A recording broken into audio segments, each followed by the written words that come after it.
Go now to our next guest. Yes, we want to welcome Jim Wallace, who is I'm not sure if he's still a homicide detective or a former homicide detective, but he's written a book, fascinating, Cold Case Christianity. I love the title of this book.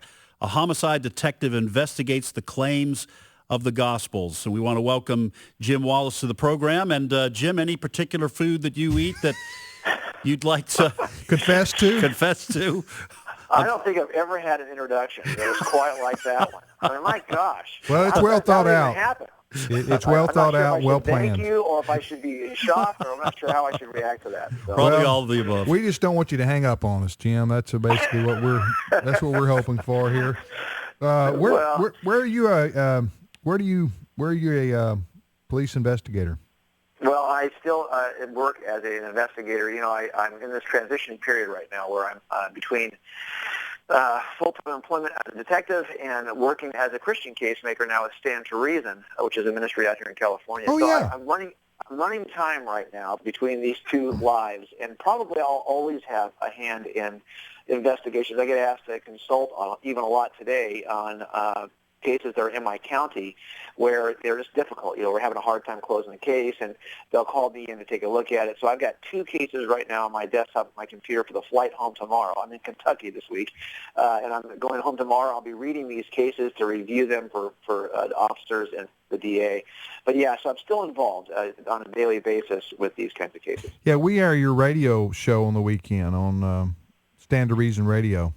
That's right, yeah. So Greg. I get a chance to sit in for Greg once in a while. I really enjoy it. Well, I'm not going to say I enjoy doing it. Honestly, that's a hard show to do because you have to answer any kind of question that comes in, right? It's not like you get to pick the lane. So Hey, I want to ask you, I know you've worked for police departments as a detective during your career, but the private investigator TV theme made it big in the 70s, and I was always curious, do those guys really exist? Are they private eyes?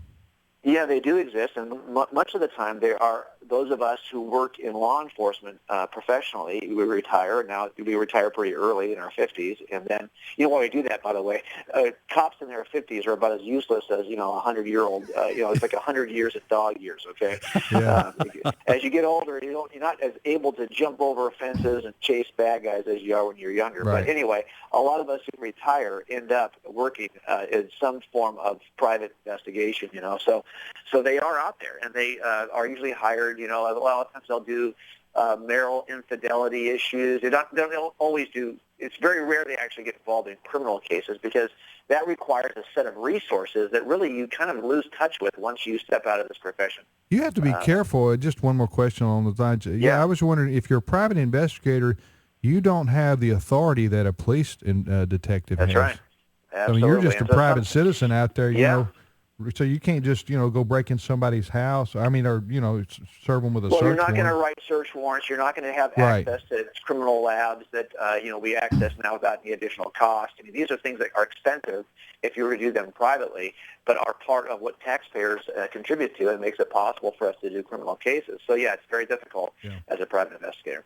Well, let's turn to your book because this, and we did want our folks to understand that you have been a homicide detective and still do a lot of investigative work. And the reason why that's important is because your book is called Cold Case Christianity.